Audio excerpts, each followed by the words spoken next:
Welcome to Unemployed and Afraid, a podcast that explores the messy middle of being out on your own and starting over with the people who've done it.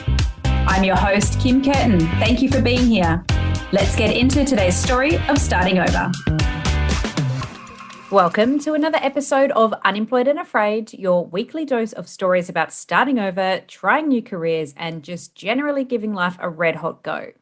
My chat today is with a fabulous gent named Peter Burr, who has spent most of his career as a top marketing exec for major telcos and IT, facing 3 redundancies over this time. 3.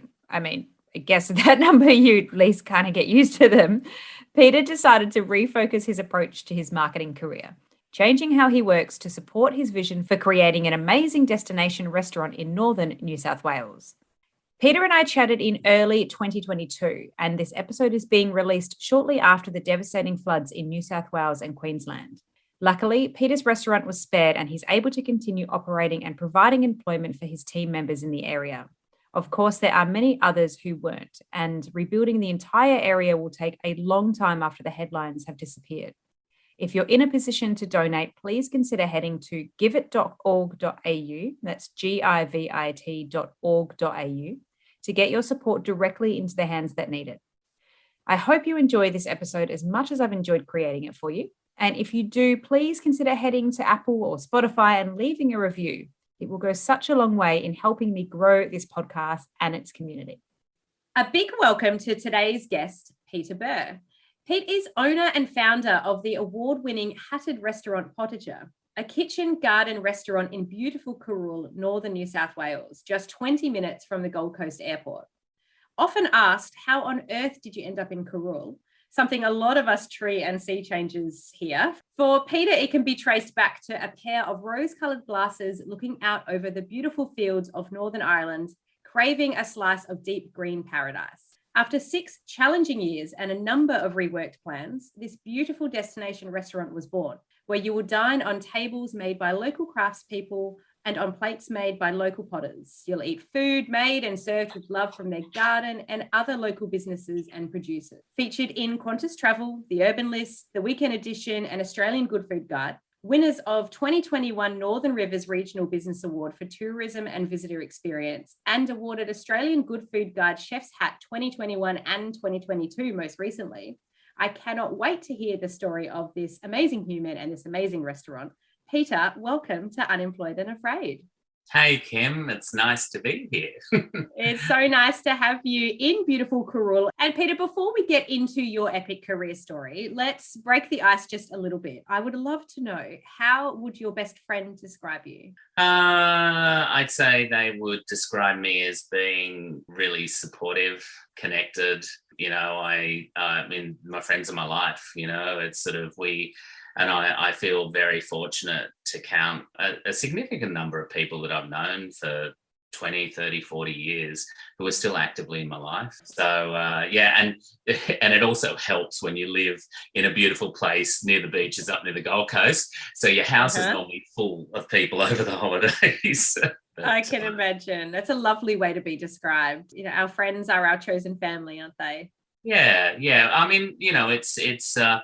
It's families, especially when you move away too, you sometimes have, I'm lucky my immediate family lives on the Gold Coast, so I still sort of see them, but your sort of extended family, I grew up in Sydney, spent most of my life in Sydney. And so a lot of those, I don't get to see a lot of them very often. So, the new connections and things that you make, and then those long-term ones who, still stay in your life, just complete your sort of, your unit, for want of a better word.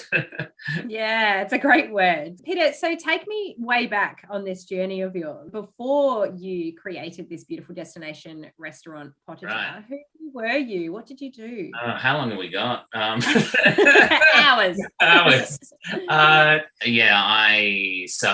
I'm 60 now, but I feel a very young 60. You look a very young 60. So, I started my career in sort of customer service roles and things like that early in the piece. Have worked mainly in tech for many years. Where I really started to get some great opportunities was when in my telco days. We spoke a little earlier, I was talking about how, serendipitous moments can happen, and I was working in marketing, having not had any tertiary qualifications in marketing, but was working there because of my customer insight, because I'd worked in like customer service areas, and there was a particular project, a really important project at Optus that was running, and the guy who was leading it moved out of the role, and so even though I didn't have the sort of marketing background, I had a really good knowledge of the program, and so they placed me in the senior role managing that, and it was really the best initiation I could have ever had into marketing, getting to know everything across the discipline, from media to PR to digital to research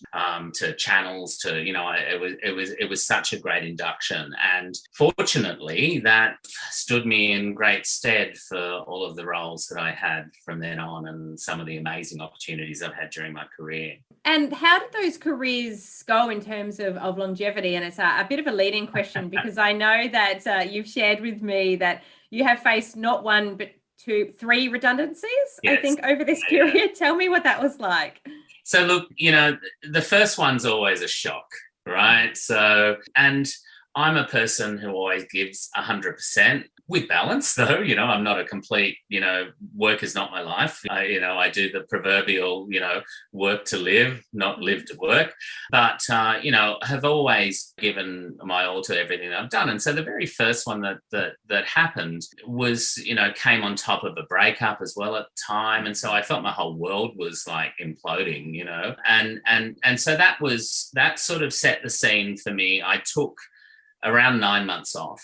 I mean, a lot of people, when you hear they get redundancies, they think, great, bank that on the mortgage and they're straight back into something else. But for me, I felt quite spent. I felt that I had to regroup. I felt that I did a whole lot of work on what it was that I wanted out of my next role and the kind of company that I wanted to work for and all of that. And just took some time out, traveled to Europe, just got my head fresh. And by the time I was ready to go into another role, I was really ready for it. And I knew I could actually give myself again to that organization. After you've had after that first one, you get over that, I really started to think about it. So when the second one happened, I was thinking to myself, well, it sort of stands to reason in a lot of ways. When you work in an area like marketing in particular, when you're brought into an organization, so you have a mandate normally for change, right? So the CMO comes into a new, any lead in any division, in a corporate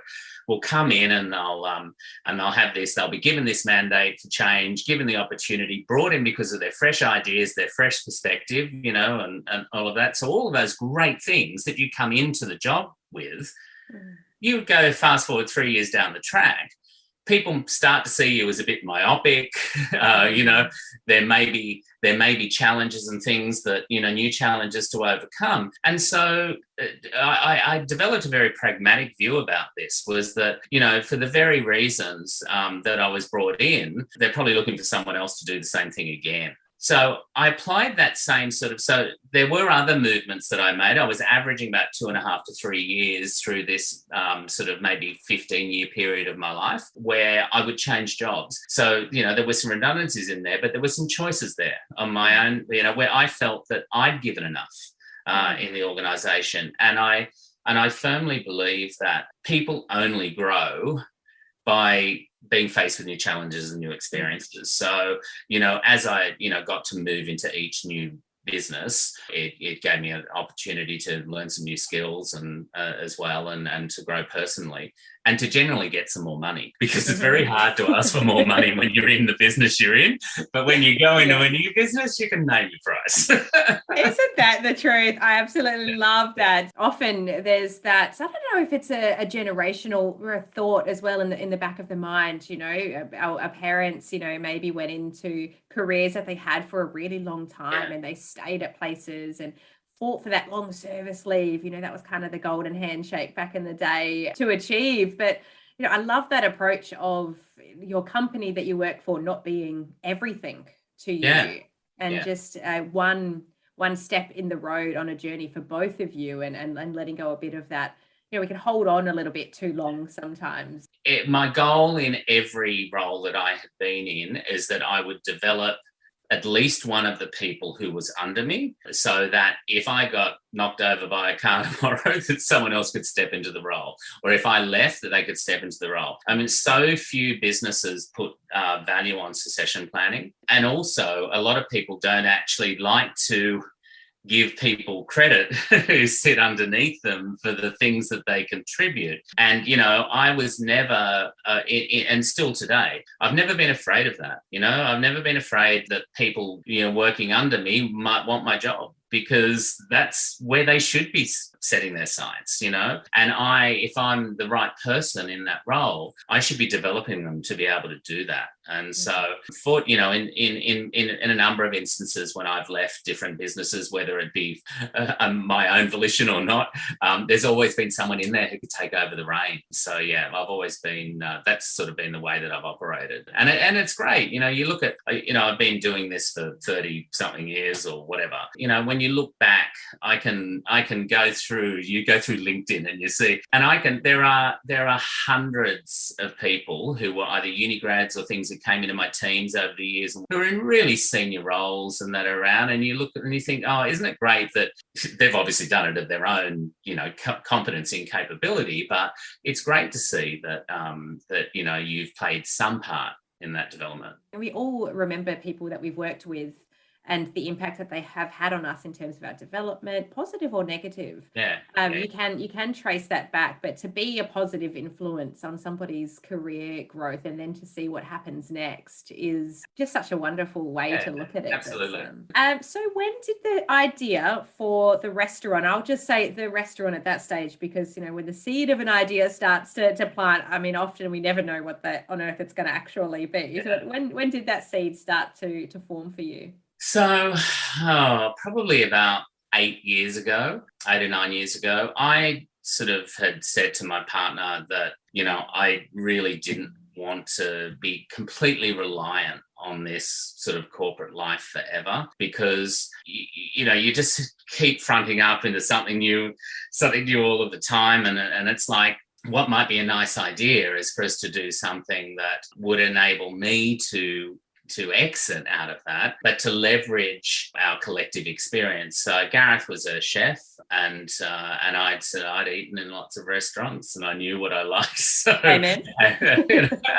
And so I thought, with his product and my marketing ability, that we could create something special. So, we initially were going to do a B&B in the old days before Airbnb, and set up a restaurant in that, and that couldn't get the planning right and architects right and all that sort of stuff. So we ended up deciding to just build a new house on our property and renovate the old house and turn it into the restaurant. It's hard work, like really hard work. For Gareth, it was in his comfort zone, obviously, but for me, it was like starting from zero. You think about restaurants until you're owning one and running one. And I learned, he taught me a lot, even though he was back of house, but, how the sort of things that I should be doing front of house to sort of create the sort of optimal experience and that. And we kicked it off back in 2016, to a very, we had a great audience, because we had an opportunity to do a pop-up at a winery on the hill over here a year before, and that was really for us to gauge interest. And so we were pretty swamped with that. So we opened, and from the day we opened, we were busy, and then we had to extend our deck to get more people in and all that sort of stuff. So we've got it at an optimal size as to where we want it to be. But really hard work balancing between the corporate thing and that. For the first couple of years, because you'll find most small business owners, when they start, they're really hands-on because you can't afford staff, And so, I was working 7 days a week, 3 days a week in Sydney, 3 days a week on the restaurant, and 1 day on administration for the restaurant. And I look back at it now and think, how the hell did I do that? Adrenaline is a hell of a drug, isn't it?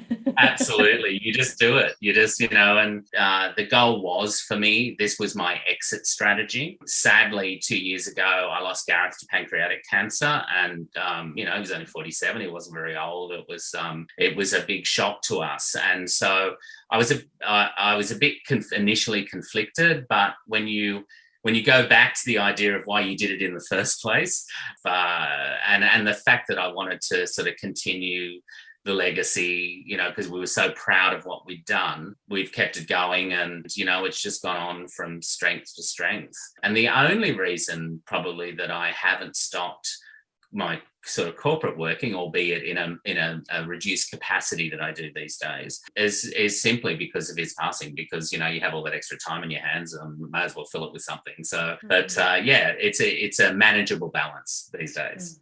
I imagine that would be somewhat difficult, a choice to have made at the time to continue the restaurant, to continue that journey. Yeah, I mean, because it was always about us, and I guess it's, I'm a firm believer that the universe works in ways when you put it out there what you want, or if you are struggling with stuff, but you're really open to change and all of that. We had a chef at the time when he passed who really was adding to my conflict, and really didn't epitomize, our ethos and all of that. Within a couple of weeks after Gareth's passing, someone I knew he came to us, and he's still our chef today. And he has such a similar style and everything to Gareth. And so much so that, when he first came in, people used to say they felt it was like Gareth back was in the kitchen, back in the kitchen. So it was just that kind of thing. And my team is really constant, and they all love what we do. It shows all the customers. We know everyone's names when they come in. We're very connected and all of that. So I think if you get the right kind of people around you as well, that makes that decision so much easier. And so I feel, I actually enjoy it now. It's like, although I must admit, I worked 2 days this weekend in the restaurant, and waking up this morning was a little bit harder than usual because, I don't know how many steps you do when you do 4 shifts or something like that, when you've got a couple of hundred people in the restaurant over the weekend. So, it's pretty crazy times, but fun. And it's sort of like it's a bit of a social thing too for me, so I like that interaction with people. I can see that. And I'm imagining that you went, and tell me if I'm wrong, but I'm imagining, did you go from an empty plot of land essentially to a restaurant serving their very first diners? I mean, What on earth did that feel like? Well, my brother laughs to this day. My brother's very, very, okay. He always says, "You'll never get anyone up to that restaurant. Who's going to drive all the way up there?" It's sort of like, and he laughs. We laugh about it today whenever he calls me and I say, "So how many people did you do on the weekend?" And I said, "Oh, we did 230, or we did something like, whatever." And you take calculated risks. We didn't do it without sort of. It's a really, I can see why so many people fail in hospitality, because you get so excited in the dream of what you're going to create. You spend normally enormous amounts of money. You open a lot generally to a lot of fanfare, and then the business often goes away. Now, in a lot of cities and things, people are very much on trends, so they sometimes move between restaurants and that. But the thing that I always thought from the start, and which I used my background, my marketing background was that I needed to create a connection with our customer base. And I needed to have an ongoing connection with the customer base, because we wanted to stay relevant. So we opened to, like anything, you get all the media attention, you get everything, new restaurant, new this, new whatever. And then you see why so many fail, because they don't work at that. And I guess it's hard because it's not cheap, as we've talked about, when you use services for your business, when you're a small business, production services or media services or whatever. Most people can't afford it. right? So I guess I had the leg up, I know how to write a press release. I know how to do, all Very of this handy stuff that I can do, I know how to run an email marketing audit system, all that stuff. So all of that we put in place, right from the start, because we knew how important to get people to drive sort of 20 minutes or something or 30 minutes or an hour from their property to come to us. We had to give them reasons to do so. So we're moderately active in social. We go through fits and starts on that. Mm-hmm. But I recognize that there's a significant proportion of my customer base that need to be communicated through traditional means, so through email. So I do a newsletter every month, and we take them on the journey of everything that's happening. They've been connected in a way that probably has been a bit more personal than a lot of other businesses do. But the tone was set very early in the piece, with customers coming back to us and developing friendships. So I felt I could be very authentic and open in my communication. So they came on the journey of, as we built the business, when we put plastic blinds on the deck so they could sit out there, here's the new menus, here's our events, here's Gareth's cancer diagnosis. They went through all of that with me, so much so, we had probably about 150, 180 customers at his funeral, which was just incredible. And so, I've maintained that very strong, and I get lots of emails back with every newsletter as well. So, my open rates, I think industry average is probably about 23%. We sit at about 52% on our open rates of our emails, and things like that. So there's clearly a demand for that, and if anyone's going into any kind of small business venture, that connectivity between your customers is so, so important, because that's how we've gotten through COVID. Times when we were in lockdown here, we would do takeaway. Now, for a city restaurant doing takeaway, they've got Uber can drive it, and whatever, you can pick it up. For us, by the time you get back from picking up your takeaway, it's probably cold, but they all supported us. We made it through all of the challenges that sadly for many people in our industry have been decimated. We've made it through. And I know that's based on working hard at maintaining those relationships. So that was, I guess, that was the real benefit of my, applying what you learn. And I think most people, when you go out to left field and do something that's completely out there, drawing on those experience that you have and that knowledge and whatever, you'll surprise yourself how well you can do by just simply knowing what's worked for you in your corporate career and then applying that into your own business. Yeah, that's so true. And it sounds like you've, through the whole journey, being incredibly authentic with your communication. So there's an element of planning, there's an element of strategy and purpose behind it. But at the end of the day, when it comes to sitting down and writing the email or preparing the social media post, it is just a human writing about a human experience in business and in life, which is, very inspirational and a lovely reminder as well. I think, when we're in small business land, particularly if we come from corporate, you think everything has to have a perfect quarterly plan or 3 to 5 year plan, and everything has to roll out as per that plan. But just backing yourself and being authentic in those communications is lovely and inspirational to hear.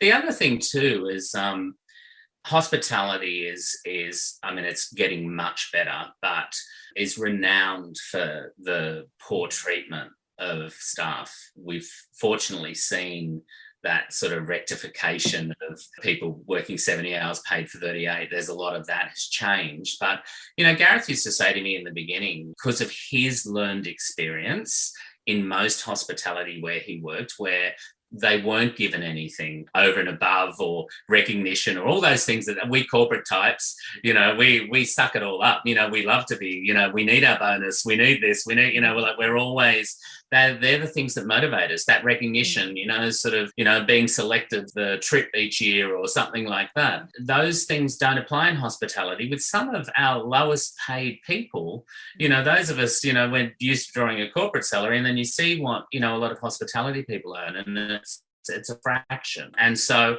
he used to say to me that I was too generous, I guess in the way in which I looked after people. But I turned him around at the end because, of course, he saw most of our staff, we've been open 6 years. We've got staff that a couple of them have been with us for 5.5 of those 6 years, or 4 of those 6 years. And that's not normal in hospitality. And that's because I apply those same sort of principles that made me feel good in corporate life into my small business, so you just want to look after people and take care of them. So, and that pays back in spades from loyalty and just the fact that if I'm not in the restaurant, it doesn't matter because everyone knows the staff. It's not as though they're coming into somewhere where they see someone new, they don't know who they are, all that sort of stuff.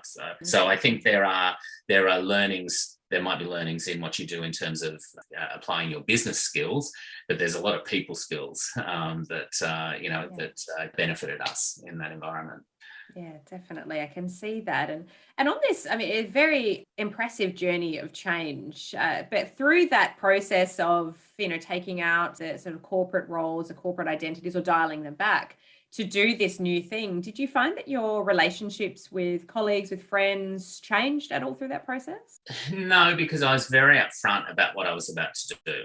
So I knew, and this has been also another fairly deliberate change in the types of organisations that I worked in. So I worked for large corporates for many years. They gave me fantastic career development, opportunities of growth and learning and remuneration. But they can sometimes be a bit inflexible as to alternate pursuits, although flexibility around working arrangements has changed a lot now. So obviously there's so many of us working from home. So that has changed significantly. But I didn't feel that in a very large organisation that they would generally accommodate any sort of nuances or changes that I wanted to make in the way in which I worked. So it was very deliberate, and I was fortunate again. I was saying to you, the last time I applied for a job was 30 years ago. So, the people that you've met along the way must like what you do because I always get asked to do different things. But I made a deliberate decision to go into sort of like a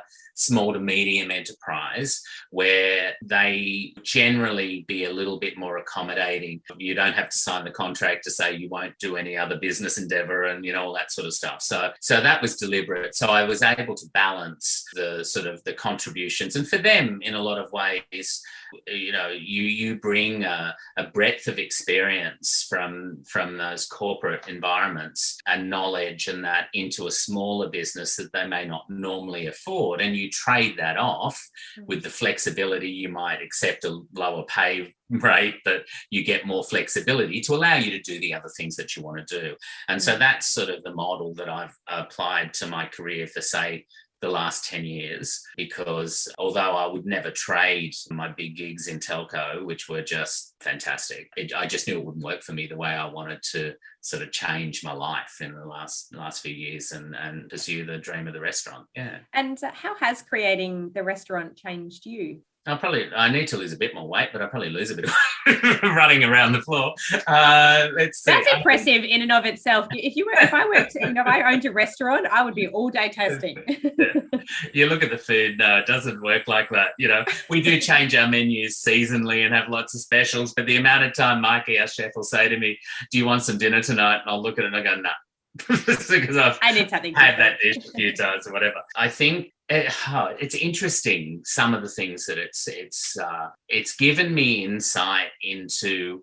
I've always tend to have a circle and working around people who were, you could afford to do, you're always traveling overseas, you're always driving really nice cars, you're always doing all that sort of stuff, and that was sort of what I grew up in, because in the kind of, in telco and corporate, the money that they pay for marketing people is extraordinary. And same as financial services and some other areas like that. I'd be bringing in, someone in my marketing team, who works in for me on over $200,000 a year. The people that I work with in hospitality could never dream of that money. So I think I don't ever feel that I've always liked nice things, but I think what it gave me is a newfound sense of humility in terms of, just being conscious of how, when you interact with people, just being mindful of their situation and their social condition and all of that. So I think that's been, I would never say that I was ever pretentious in any way, but I just think that what it's done is given me a new appreciation in the struggles that a lot of people go through, and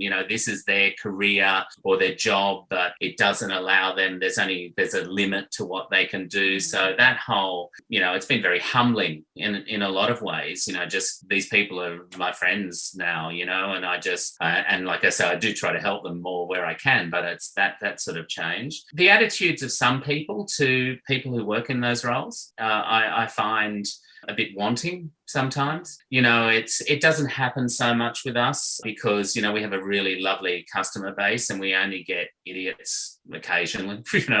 There is a proportion of the community that has a general disdain for people or think that they're, sort of not, and I know they don't really consider people who are working hard in that environment and how hard it is to do that job. It's exhausting. And they're all there to do their best for you.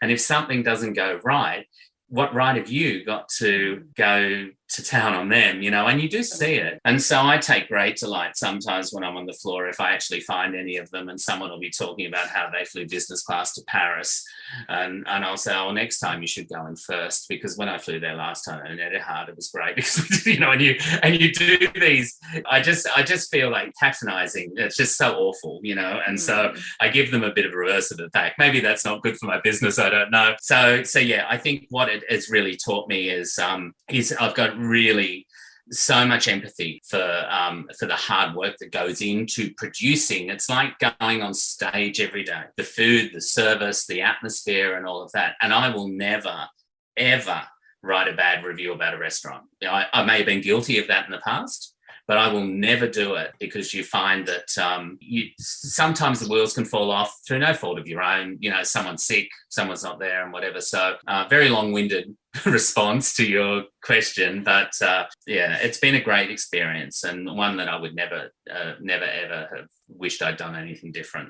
No, I think it was perfectly winded in terms of its response and, that perspective of the world outside of what it is that you're used to, regardless of what it is as a base and what it is that you're looking at it's an incredible gift to have, to be able to get that sense of what's happening outside of the small world. We all often live in these little echo chambers of information or lifestyle or expectations, and the assumptions of what's big and great and wonderful for one person versus another, and how to treat those in different levels. Yeah, and I mean, it's just you do become caught up in it, but when you go into these places, like there were times where I could make more money working in a day than the restaurant could make in a week with the whole team of people there. I mean, it's a different story now, but it's so, and people would have no idea.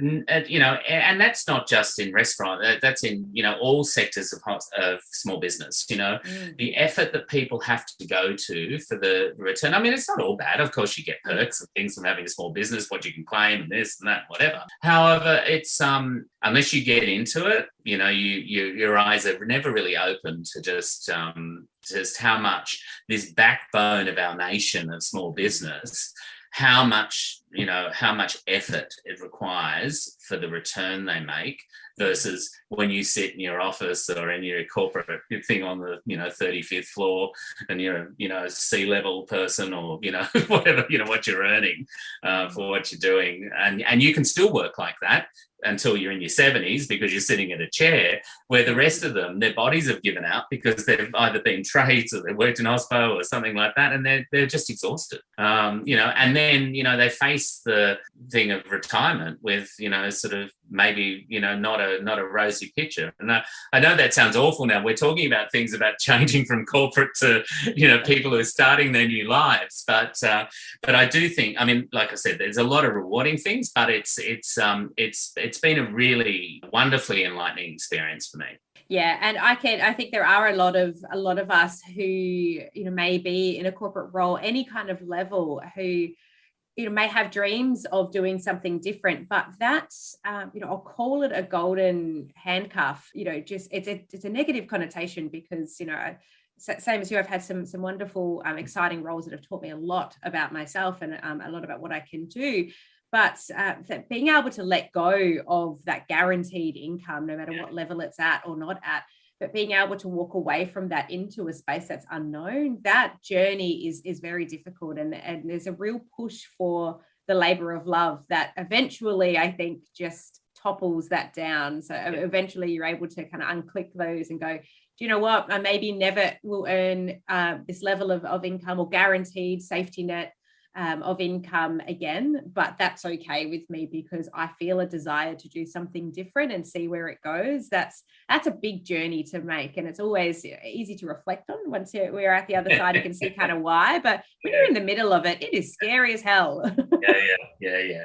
It's But like I said before, you're amazed at your resourcefulness, and if you apply all those things that you've learned in that corporate environment, you'll probably find that you will make what you want to do successful, and realize that sort of life change that so much of us are looking for, because we just don't want what was before. No one wants to, how many articles and things that we've read about what COVID's done for people to reimagine themselves, but it's very true. It's like no one wants to work, like no one wants to commute 2 hours each way a day and waste 4 hours of their time when they could get up from their bed and sit in a t-shirt with their pajama bottoms and work more effectively than if they went in, which poses a whole lot of challenges, obviously, for CBD things like that. But it's getting that balance, making sure that you're getting what you want out of life as well as your vocation, I think. So true. And I think it's very interesting to hear about you balancing, a commitment to a role for an employer, being an employee, alongside running this incredible restaurant. How do you find some time for yourself in and around that? Well, so in the new job that I've started, I initially did a contract with them for us both to get a bit of a try before you buy, just to see whether we had a fit. I was very open with them in terms of saying, look, I only want to work 3 days a week, but if you really need me outside of those times, for urgent things or whatever, of course I'm available, but these are my core hours. I also wanted more holidays than the normal. COVID's restricted us for a couple of years from traveling, and I love to travel, so there's only so many more years of traveling, so it's like I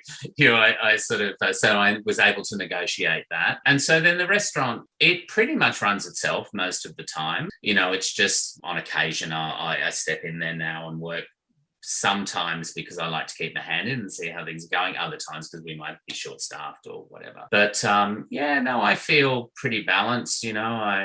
I sort of stick to the 3 days in the middle of the week with corporate. If I have to do anything, it would be on the weekend, Mondays and Fridays, sort of thing. So, and living in this kind of environment too, it's so much less stressful, like I go back to Sydney now, and I was a inner west person, very urban, lived 3 Ks from the CBD, sort of my whole life was around, using everything the city had to offer. And, as much as, born and bred in Sydney and whatever, and it was my home for the majority of my life, I don't want to live in that environment anymore.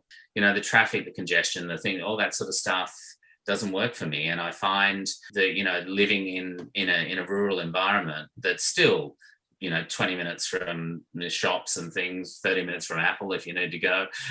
Very handy.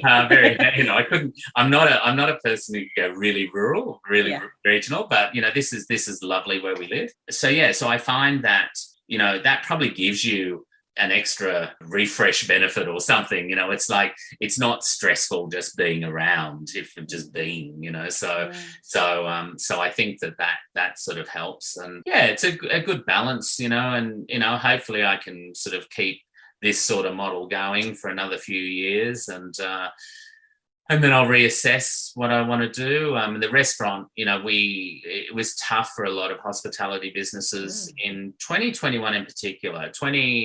2020 wasn't bad because we had such enormous amounts of government subsidy. And when you're in a border community like where we are, I mean, obviously Sydney had, long periods of lockdown like Melbourne as well.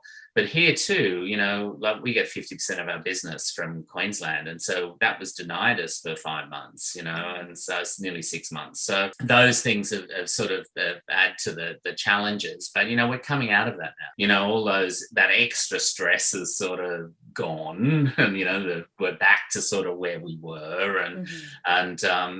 So I figure that, this is all inherently manageable, keeps me alive. It's a nice balance. I think there was maybe a time where work-life balance, it was just the one or the other, but it sounds like you've just created a general life balance where you can work in things that matter to you in a way that matters to you, and that's really inspiring. Yeah, I think look, employers, I think attitudes, you see people talking about 4-day working weeks now. Right. So I think that's going to start to emerge more because, people don't necessarily need to be tied to that 9 to 5, 5 days a week. We're never off.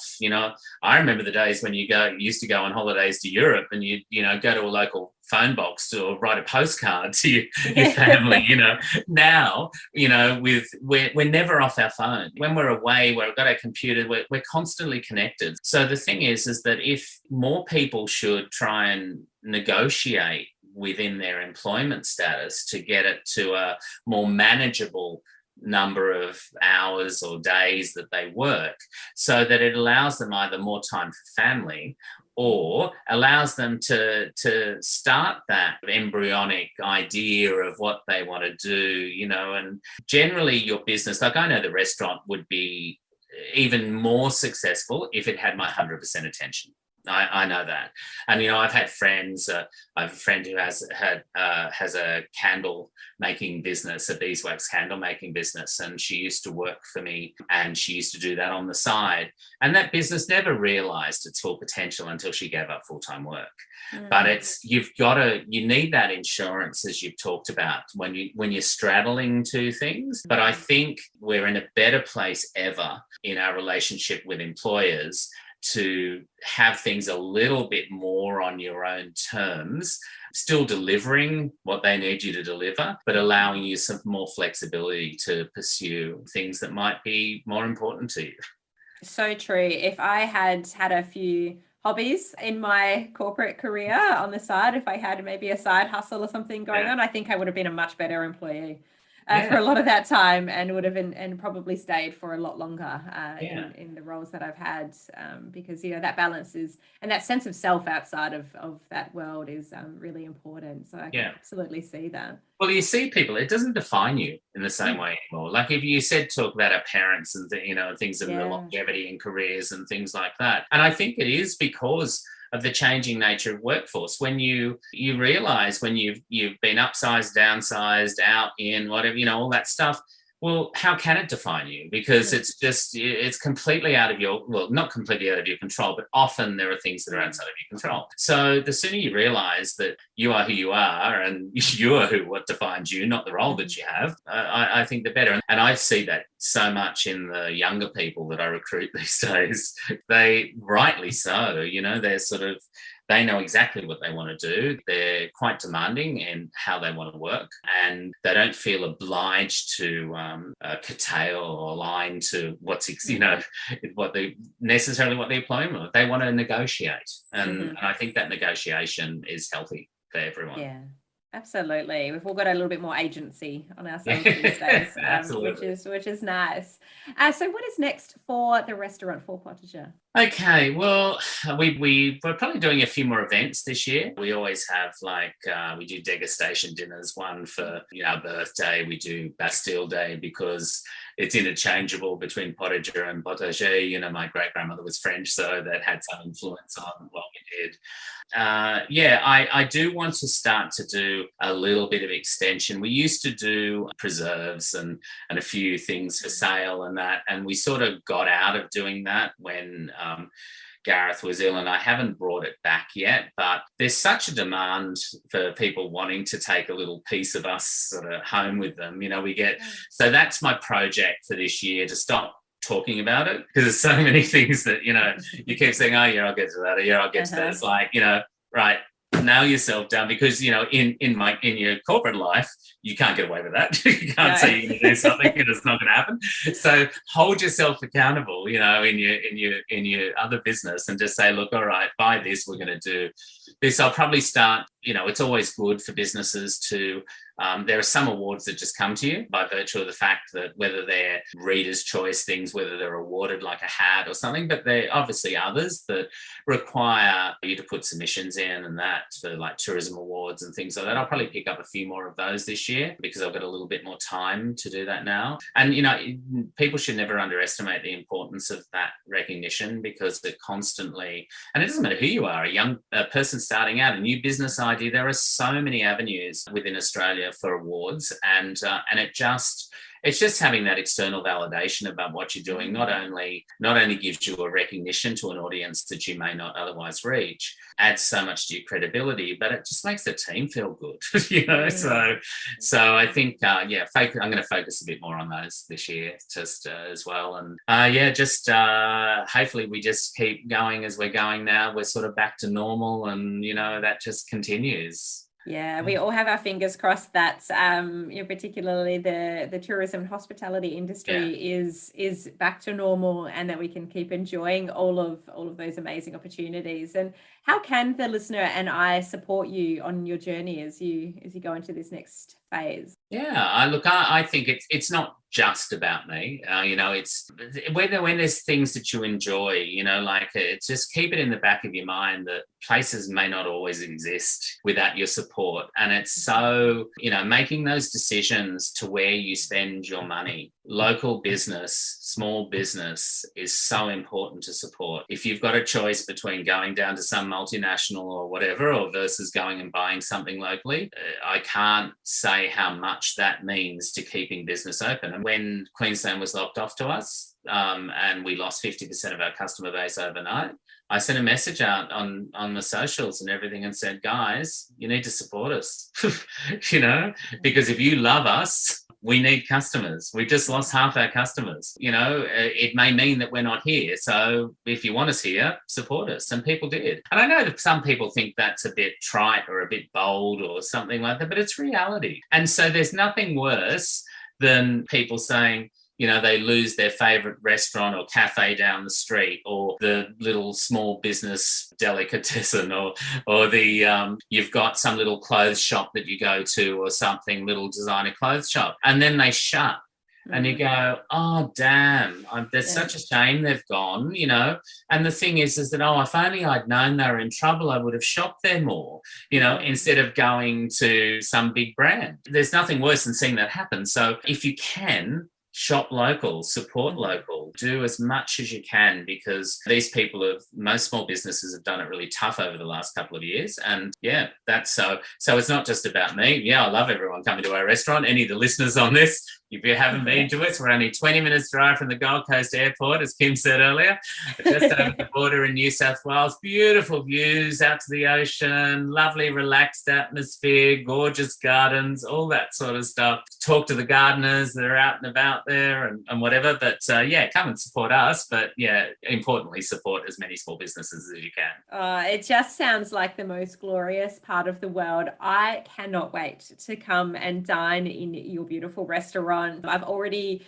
pillaged my way through the menu that was online, and I'm a plant-based eater with the occasional seafood, and I was blown away at what I could enjoy, and how beautiful and fresh and delicious everything looked on the menu. So I cannot wait to get over the border, over 2 borders from Tasmania, 2 borders to get to you and dine at your beautiful restaurant. And it's been such a pleasure chatting with you today and hearing the insight into your career journey and how you've created this beautiful place and the twists and turns along the way. So thank you for giving your time and your story so generously today. I will make sure to put the links to your website and to your social pages in the show notes for the listener to go and connect with you and learn a little bit more about without you. But thank you for being here with me today. It's been a pleasure. And thanks, Kim, because I think what you're doing is amazing. I mean, it's great having all these different perspectives of people on their journey. So as you are yourself. So yeah, really cool. I've loved chatting to you. Thank you so much. Thank you for listening to Unemployed and Afraid, the stories of starting over with your host, me, Kim Curtin. If you liked the episode and are keen to hear more, please hit the follow button and leave a review. And let's keep the conversation going on Instagram @unemployedandafraid, where there's more goodies and links to today's show notes. See you there.